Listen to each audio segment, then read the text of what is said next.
আসসালামু আলাইকুম ওয়া রাহমাতুল্লাহ। ইন্নাল হামদালিল্লাহ ওয়াসসালাতু ওয়াসসালামু আলা রাসূলিল্লাহ ওয়া আলা আলিহি ওয়া আসহাবিহি আজমাইন। আম্মা বা'দু ফাআউযু বিল্লাহি মিনাশ শাইতানির রাজীম। বিসমিল্লাহির রহমানির রহিম। ইয়া আইয়ুহাল্লাযীনা আমানু আতিউল্লাহ ওয়া আতিউর রাসূল ওয়া উলিল আমরি মিনকুম ইলা আখিরিল আয়াহ। আলহামদুলিল্লাহ, সমস্ত প্রশংসা আল্লাহ রাব্বুল আলামিনের দরবারে যে আবারও আপনাদের মাঝে আরেকটি গুরুত্বপূর্ণ বিষয় নিয়ে আলোচনা করার জন্য আল্লাহ তাআলা তৌফিক দিয়েছেন। প্রিয় দর্শক ও শ্রোতা, আজকের গুরুত্বপূর্ণ আলোচনার বিষয়বস্তু হচ্ছে, হাদিসে কি ইমাম মাহমুদকে ফিতনাবাজ বলা হয়েছে?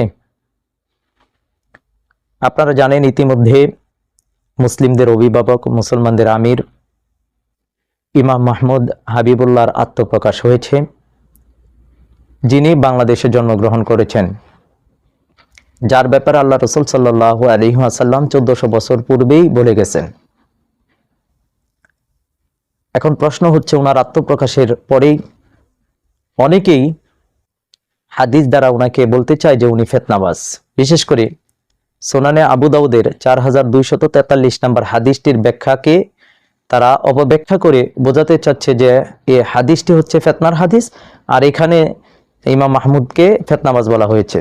আমরা এই বিষয়টি নিয়ে আলোচনা করব ইনশাআল্লাহ তাআলা।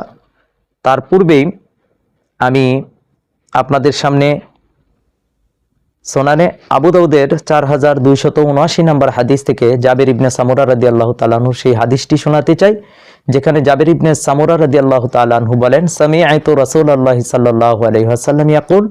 জাবির ইবনে সামুরা বলেন, আমি আল্লাহ রাসূল সাল্লাল্লাহু আলাইহি সাল্লামকে বলতে শুনেছি, আল্লাহ রাসূল সাল্লাল্লাহু আলাইহি সাল্লাম বলেছেন, লা ইয়াজালু হাযা দীনু কাইমান হাত্তা ইয়াকুনা আলাইকুম 12 খলিফাতান কুল্লুহুম তাজতামিউ আলাইহিল উম্মাহ। জাবির ইবনে সামুরা বলেন, আমি আল্লাহ রাসূল সাল্লাল্লাহু আলাইহি ওয়াসাল্লামকে বলতে শুনেছি যে এই দিন ততদিন পর্যন্ত প্রতিষ্ঠিত থাকবে যতদিন পর্যন্ত না তোমাদের মাঝে 12 জন খলিফা তোমাদের মাঝে না আসবে, আর তারা প্রত্যেকেই উম্মতকে ঐক্যবদ্ধ করবে। এটি কিন্তু সহিহ বুখারীর মধ্যেও হাদিসটি আছে, মুসলিমের মধ্যেও আছে, এছাড়াও সিয়াসিতার অধিকাংশ হাদিসের গ্রন্থের মধ্যেই হাদিসটি রয়েছে। হাদিসের মান সহিহ, তাহকিক করা হাদিস। নাসিরউদ্দিন আলবানী রাহিমাহুল্লাহ পর্যন্ত এই হাদিসটিকে সহিহ বলেছেন। তা আসুন এই হাদিস থেকে আমরা দেখি, আল্লাহ রাসূল সাল্লাল্লাহু আলাইহি সাল্লাম বলছেন যে এই উম্মতের মাঝে 12 জন শাসক আসবে, 12 জন খলিফা আসবে, আর তারা প্রত্যেকেই উম্মতকে ঐক্যবদ্ধ করবে। কুল্লুহুম তাজতামিউ আলাইহিল উম্মাহ, প্রত্যেকের কাজ হচ্ছে উম্মতকে ঐক্যবদ্ধ করা। তাহলে এই হাদিস থেকে বোঝা যায় 12 জন আমিরদের মধ্য থেকে একজন আমির তখনই আসবে যখন উম্মত বিভিন্ন দল উপদলে বিভক্ত হয়ে যাবে, তখনই 12 জন আমিরদের মধ্য থেকে একজন আমির আসবেন।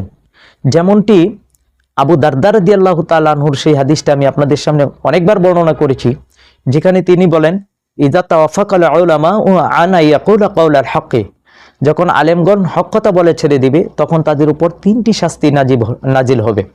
এক নাম্বার হচ্ছে ইয়ারুদুনা বিইখতিলাফিন বাইনহুম, তারা একে অপরের বিরুদ্ধে অবস্থান নিবে, এক আলেম আরেক আলেমের বিরুদ্ধে অবস্থান নিবে।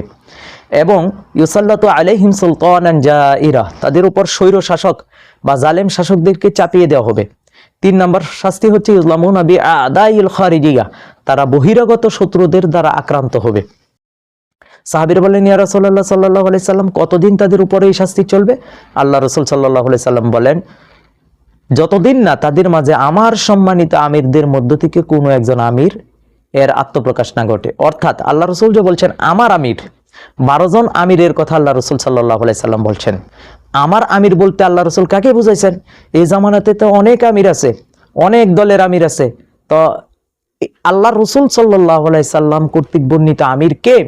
বুখারীর হাদিস 7337 নম্বর হাদিস আপনারা দেখবেন, আল্লাহ রাসূল বলছেন, মান আতাআ আমিরি ফাকাদ আতাআনি, যে ব্যক্তি আমার আমিরের আনুগত্য করলো সে যেন আমারই আনুগত্য করলো, আর যে ব্যক্তি আমার আমিরের নাফরমানি করলো সে যেন আমারই নাফরমানি করলো। সুবহানাল্লাহ, এটা তো সহিহ হাদিস। আল্লাহ রাসূল বলছেন আমার আমির, তা আমার আমিরের আনুগত্য করার কথা বলছেন আল্লাহ রাসূল। তা আল্লাহ রাসূলের আমির কে? বর্তমান জামানায় আল্লাহ রাসূলের আমির কে? জামাতে ইসলামের আমির কে আল্লাহ রাসূলের আমির? না সরমুনায়ের পীর আমির? না হেফাজতে ইসলামের আমির? না তাবলিগ জামাতের আমির হলে আবার কি সাতপন্থী আমির না জুবাইরপন্থী বা বিভিন্ন আমিরের তো অভাব নেই। তা আল্লাহ রসুল সাল্লাল্লাহু আলাইহি সাল্লামের আমির কে? আল্লাহ রসুল সাল্লাল্লাহু আলাইহি সাল্লামের আমিরের পরিচয় হাদিসের মধ্যে আল্লাহ রসুল সাল্লাল্লাহু আলাইহি সাল্লাম দিয়ে গেছেন। আল্লাহ রসুল সাল্লাল্লাহু আলাইহি সাল্লাম যেই সমস্ত আমিরদের কথা বলেছেন, যাদের পরিচয় হাদিসে এসেছে, তারাই কেবল আল্লাহ রসুল সাল্লাল্লাহু আলাইহি সাল্লামের আমির। এই জন্য আমি বলি, ইমাম মাহমুদের কথা বুখারীতে আছে, সহিহ মুসলিমে আছে। যারা বলেন যে নাই, দেখান, আমি বলবো অবশ্যই আছে। সেটা কোনটা? এই যে আমি যে সুনানে আবু দাউদের হাদিসটা বললাম, 4279 নম্বর হাদিস, এখানে তো আল্লাহ রাসূল স্পষ্ট বলেছেন যে লা ইয়াজালু হাযা দ্বীনু কাঈমান হাত্তা ইয়াকুনা আলাইকুম 12 খলিফাতান। আল্লাহ রাসূল 12 জন খলিফার কথা বলছেন। এই 12 জন কারা? আপনি যদি বলেন যে না, এখানে ইমাম মাহমুদের কথা বলা হয়নি, তাহলে আমি মুহাদ্দিস সাহেবকে সম্মানের সহিত বলবো, আপনি 12 জনের পরিচয় দেন।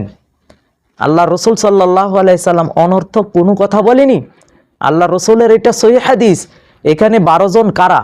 আমি তো বললাম এখানে মাহমুদ আছে, আমি তো বললাম এখানে মানসুরের কথা বলা আছে, আমি তো বললাম এখানে মাহদির কথা বলা আছে, আমি তো বললাম এখানে ইমাম জাহাজের কথা আছে, আমি তো বললাম এখানে আবু বকর সিদ্দিকের কথা, ওমর রাদিয়াল্লাহু তাআলা আনহুর কথা, উসমান রাদিয়াল্লাহু তাআলা আনহুর কথা, আলী রাদিয়াল্লাহু তাআলা আনহুর কথা বলা আছে। অর্থাৎ যাদের কথা হাদিসে এসেছে তাদের কথা এখানে বলা আছে। না হলে আপনি ব্যাখ্যা করেন, আমি ব্যাখ্যা করব হাদিস দ্বারা যে আল্লাহ রসুল পরিচয় দিয়ে গেছেন। এখন এটা সহিহ হাদিস, তো সহিহ হাদিসের মধ্যে ইমাম মাহমুদের কথা আছে, ইমাম মাহদির কথা আছে, ইমাম মনসুরের কথা আছে। যদি বলেন যে নাই, তাহলে আমি আপনার কাছে এই হাদিসের ব্যাখ্যা জানতে চাবো। এই 12 জনের পরিচয় আপনি দেন। এই 12 জনের কথা যে আল্লাহ রসুল সাল্লাল্লাহু আলাইহি সাল্লাম বলেছেন, সেটার পরিচয় আপনাকে বের করতে হবে। তা হাদিসের ব্যাখ্যা হাদিস, আপনি হাদিস দ্বারাই হাদিসের ব্যাখ্যা করা লাগবে। তো এই হাদিসের ব্যাখ্যা করতে গেলে অবশ্যই আপনাকে সহিহ হাদিস খোঁজা লাগবে। সহিহ হাদিসের মধ্যে যদি না পান, তাহলে জয়ীফ হাদিসের মধ্যেও যদি পাওয়া যায়, তাহলে জয়ীফ হাদিস কেন লাগবে? একটা কথা মনে রাখবেন, একটা মুহাদ্দিসের কথার চাইতে উত্তম হচ্ছে আল্লাহ রসুল সাল্লাল্লাহু আলাইহি সাল্লামের কথা, যদিও সেই হাদিসটা জয়ীফ হোক না কেন। কারণ এটা তো রসুল সাল্লাল্লাহু আলাইহি সাল্লামের কথা, আল্লাহ রসুলের হাদিস তো কোনোদিন জয়ীফ না। এটা সনদের বর্ণনার কারণে, সনদের কারণে অথবা মতনগত কারণে, হাদিসটা রাবিদের কারণে এটা দুর্বল হতে পারে, কিন্তু আল্লাহ রসুল সাল্লাল্লাহু আলাইহি সাল্লামের কথা কোনোদিনই দুর্বল না। আল্লাহ রসুলের কথা কোনোদিন হাসান না।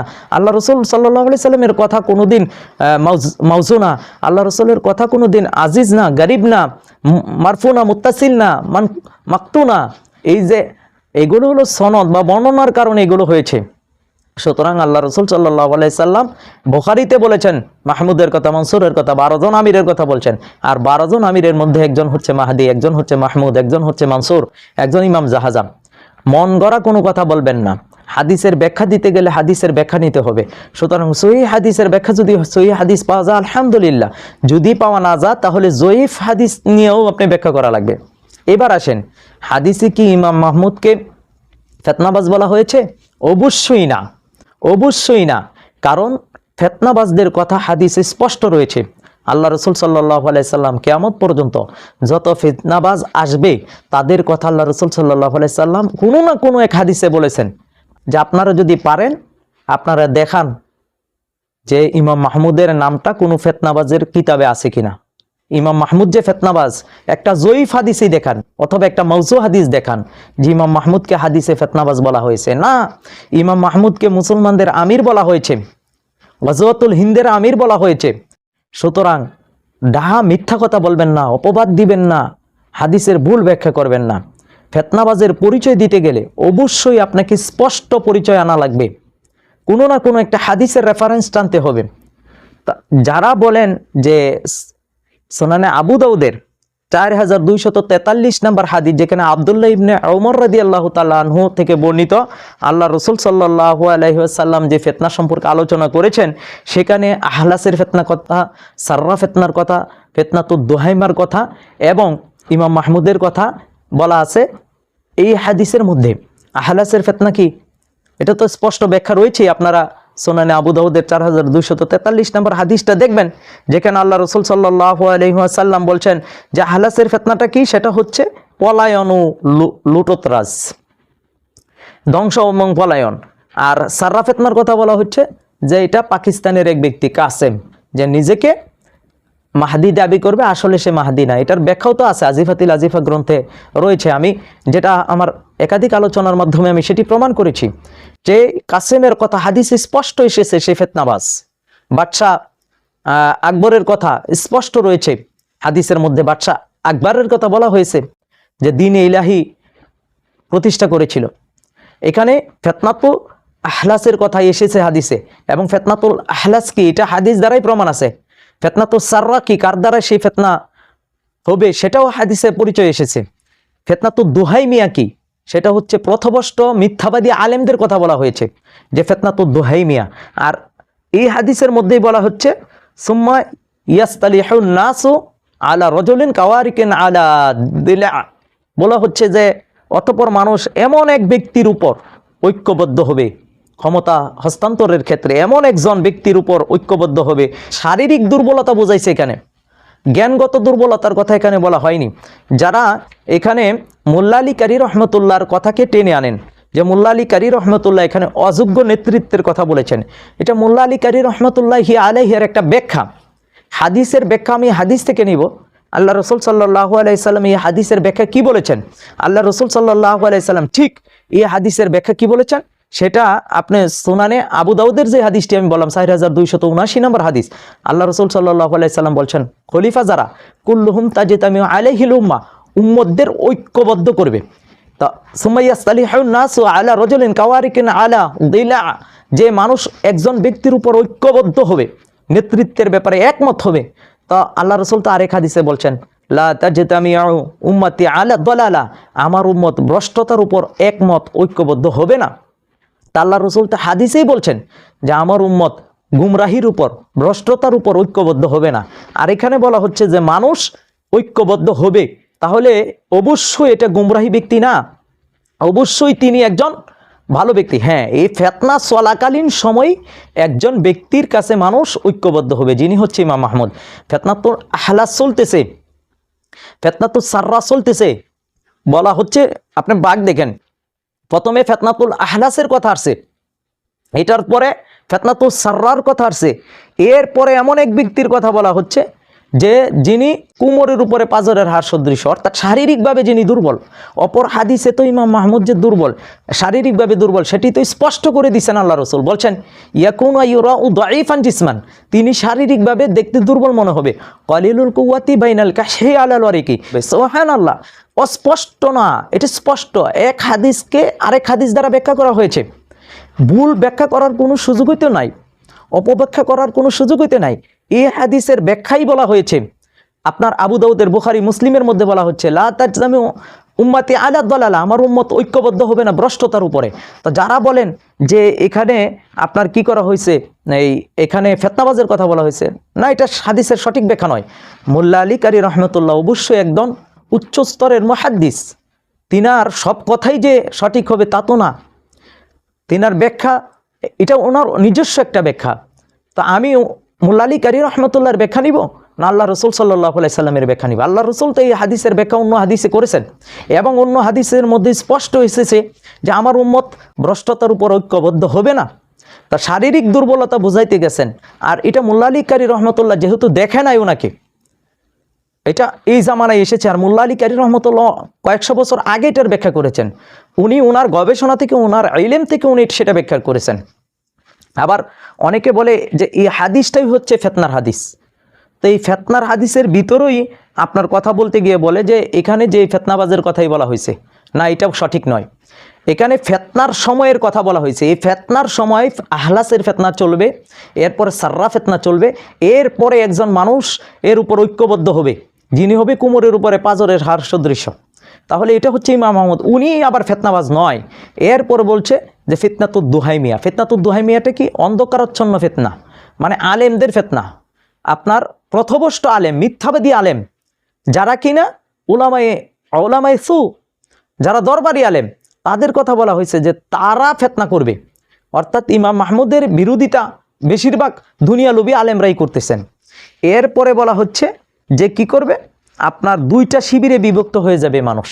সকালবেলা ইমানদার থাকবে, বিকালবেলা বেঈমান, বিকালবেলা ইমানদার, সকালবেলা ইমান। এটা বর্তমান চলতেছে এবং সামনে আরও চলবে। কারণ আজকে মানুষ দ্বিধাদ্বন্দ্বের মধ্যে পড়ে গেছে, কার কথা সঠিক কার কথা বেঠিক।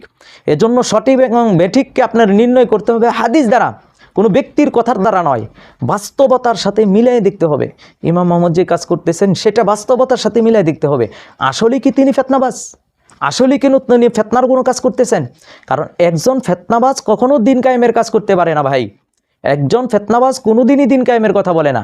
অনেকে কাদিয়ানির সাথে ইমাম মাহমুদকে তুলনা করতে চায় না, আউযুবিল্লাহ। কাদিয়ানি কি করেছেন?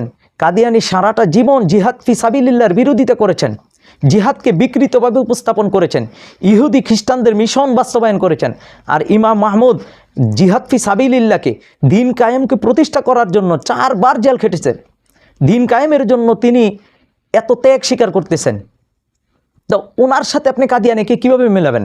কাদিয়ানির কি করেছে? সে নিজেকে নবী দাবি করেছে। এর আগে সে কী করছে? নিজেকে ইমাম দাবি করছে, তারপরে সে মাহাদি দাবি করছে, তারপরে ঈসা দাবি করছে, তারপরে নবী দাবি করছে। তো ইমাম মাহমুদের তো এই অপশনই নেই। কারণ আমরা যারা প্রচার করি যে ইমাম মাহমুদ ভারতবর্ষ বিজয় করার পরে তিনি কাবার দিকে রওনা হবেন, কেন? মাহদির কাছে বায়াত নেওয়ার জন্য। তাহলে ইমাম মাহমুদ ভবিষ্যতে মাহদি হওয়ার সম্ভাবনা নাই। আমাদের প্রচারণার দ্বারাই, হাদিসের ব্যাখ্যার দ্বারাই বোঝা যায়, হাদিস দ্বারাই বোঝা যায় যে ইমাম মাহমুদ ভবিষ্যতেও মাহদি হওয়ার কোনো সম্ভাবনা নাই। কারণ যেহেতু উনি মাহদির কাছে বায়াত নিবে এই মর্মে সরাসরি হাদিস আছে। তাহলে ইমাম মাহমুদ মাহদি হওয়ার কোনো সুযোগ নেই।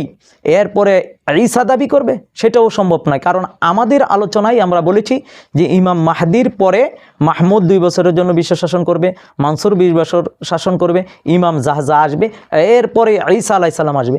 তা ইমাম মাহমুদ তো ঈসা আলাইহিস সালামের সাথে দেখাই হবে না, এটাই আমরা প্রচার করতেছি। সুতরাং ইমাম মাহমুদ যে ঈসা দাবি করবে সেটারও কোনো সুযোগ নাই। আর নবী দাবি করার তো প্রশ্নই ওঠে না। কারণ ইমাম মাহমুদের আকিদা এবং আমাদের আকিদাই হচ্ছে আর কোনো নবী আসবে না, আর কোনো নবী আসবে না।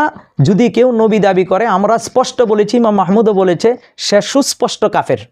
তো ইমাম মাহমুদ নবী দাবি করার তো কোনো প্রশ্নই আসে না। কারণ আমরা স্পষ্ট বলতেছি যে মুহাম্মদ সাল্লাল্লাহু আলাইহি সাল্লাম শেষ নবী, এরপরে আর কোনো নবী আসবে না। হির দরজা ওহী শারঈ বন্ধ হয়ে গেছে, আর ওহীও আসবে না। সুতরাং মিথ্যা অপবাদ দিয়েও ইমাম মাহমুদকে ভণ্ড, প্রতারক, ফেতনাবাজ প্রমাণ করা যাবে না। মানুষকে যতই ভুল ব্যাখ্যা দেওয়া হোক না কেন, মানুষ সত্য বুঝে। সুতরাং ফেতনাবাজের কথা, ইমাম মাহমুদকে যারা ফেতনাবাজ বলতে চান, আপনারা অবশ্যই ফেতনাবাজের নামের তালিকা ইমাম মাহমুদকে দেখাতে হবে। কারণ হুযায়ফা ইবনে ইয়ামান 300 ফেতনাবাজের নাম বলেছেন। অনেক বিজ্ঞ উলামায়ে কেরাম এই ফেতনাবাজদের অনেকের নাম হাদিস থেকে পেয়েছেন, আমরাও পেয়েছি আলহামদুলিল্লাহ। কিন্তু সেই ফেতনাবাজের মধ্যে ইমাম মাহমুদের নাম কি আছে? নাই। বরঞ্চ এসেছে ওনার দ্বারা মুসলিম উম্মাহ ঐক্যবদ্ধ হবে, যেমনটি বুখারীতে এসেছে, কুল্লুহুম ইয়াজতামিউ আলাইহিল উম্মাহ। ইমাম মাহমুদও কুল্লুহুম ইয়াজতামিউ আলাইহিল উম্মাহ, উম্মতকে ঐক্যবদ্ধ করছেন। ওনার কাছে সকল ঘরানার মানুষ, সকল দল থেকে ইমাম মাহমুদের কাছে এসে ঐক্যবদ্ধ হচ্ছেন। কারণ তিনি মুজাদ্দিদ, আর তিনি সংস্কার করতেছেন। মায়ুজাদ্দিদুল দীনহা, যিনি দিনকে সংস্কার করতেছেন। তো ইমাম মাহমুদ সংস্কার করতেছেন, তার কাজগুলো দেখেন। একজন বন্ড বা প্রতারকের কাজ কোনোদিনই দিন কায়েম নয়। একজন বন্ড বা প্রতারকের কাজ কোনোদিনই তাজদীদ করা নয়, সংস্কার করা নয়। বিদআতকে দূর করে কুরআন সুন্নাহ ভিত্তিক সমাজ রাষ্ট্র বিশ্ব পরিচালনার জন্য কাজ করা ফেতনাবাজের কাজ না। ফেতনাবাজ ফেতনা তৈরি করবে, ভণ্ডামি করবে, প্রতারণা করবে, মানুষকে ধোঁকা দিবে। আর ইমাম মাহমুদ ওপেন প্রকাশ্যে মানুষকে কাজ করতেছেন, দিন কায়েমের কাজ করতেছেন, এরপরে শিরিক বিদআত কুসংস্কার দূর করতেছেন এবং আপনার মৃত সুন্নতগুলোকে জিন্দা করতেছেন। ওনার কাজগুলো দেখেন। যারা ওনাকে ফেতনাবাজ বলেন, যারা ফেতনাবাজ বলে অপবাদ অপপ্রচার করেন, অবশ্যই আল্লাহ তাআলাকে ভয় করেন। আল্লাহ তাআলার কাছে আপনাদের জবাবদিহি করা লাগবে। কারণ যারা সত্য যাচাই না করেই আপনার মিথ্যা অপবাদ দেয়, অপপ্রচার করে, তাদেরকে অবশ্যই চিহ্নিত করা লাগবে। কারণ সত্য প্রকাশ হচ্ছে এবং হবে। সত্য এখনই প্রকাশ হচ্ছে, সামনে আরও প্রকাশ হবে ইনশাআল্লাহু তাআলা। সুতরাং হাদিসে ইমাম মাহমুদকে কখনোই ফেতনাবাজ বলা হয়নি।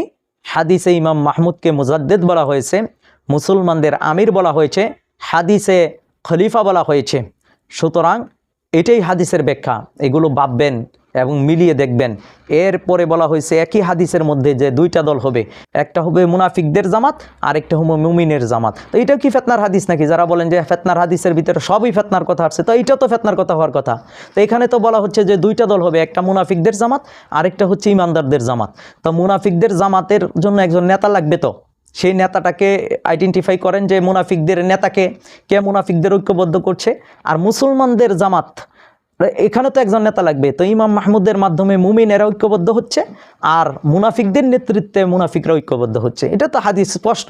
আমরা তো দেখি হাদিসে ইমাম মাহমুদ যে সত্য, এটা চিরন্তন সত্য, এটা স্পষ্ট, একেবারে দিবালোকের নেই সুস্পষ্ট, সূর্যের আলোর মতন স্পষ্ট যে এই হাদিস সত্য এবং ইমাম মাহমুদ সত্য।